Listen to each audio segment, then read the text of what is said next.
Hi, my name's Julian Stodd. Today I'm thinking about social leadership trees.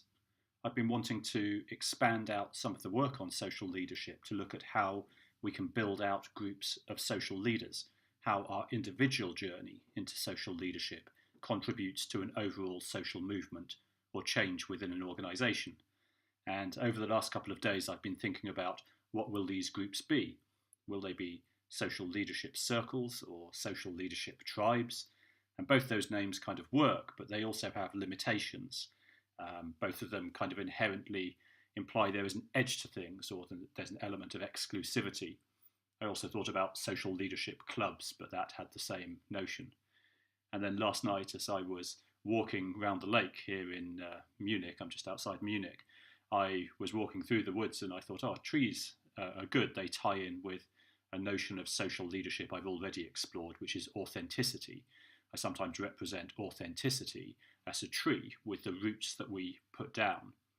And I was taken by the idea that the two L's in the middle of social leadership also form a trunk of a tree. So after I've recorded this session today, I'm going to have a go at illustrating that to see if I can create the illustration for a social leadership tree. And it struck me that this idea might work quite nicely as well, because with the work on 100 days, social leadership, my first 100 days, it's almost the notion that we're putting leaves on the tree. We sort of keep adding things on, but also the idea that leaves are shed by the tree. I've always been very clear about this idea that social leadership isn't specifically a defined skill set and competency. It's a continual reinvention of oneself. So just as the tree grows and we put out leaves and we lose them and we spread our roots, it's a very organic nature to it. One of the other reasons I like it is because, of course, as we reach out our branches, we can think about how we grow that into a forest. And I don't want to stretch the metaphor too far, but really, as we're looking to make an organisation more socially dynamic, we're looking for that reaching out, for this sort of social movement effect, for this growth throughout. The final reason I'm considering it is because you may know I'm just finishing work on the Change Handbook at the moment.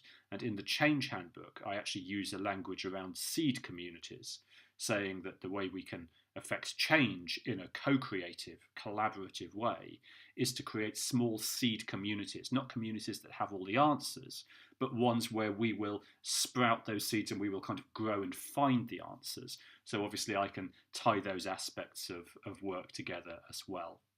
So the premise is broadly this, that we work individually to build our social leadership, but we do that in groups. I'm very keen on this idea that as one goes through a social leadership development journey, it happens within a cohort, because I've certainly seen that momentum and support and challenge is important, maybe 25, 30 people in a cohort.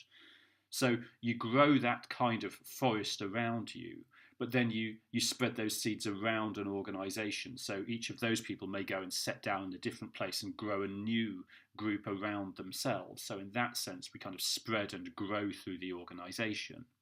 I think over time, we then evolve the structures whereby your social leaders are connected. So in a formal organisation, the hierarchy is the structure in which formal leaders are connected. But maybe there's a kind of woodland council of, I might be going too far into Tolkien-esque realms there, but we'll probably ultimately need to look at semi-formal structures of social organisation as well. But for now, today, I'm going to go and have a go at drawing the social leadership tree and just play around with this language for a while.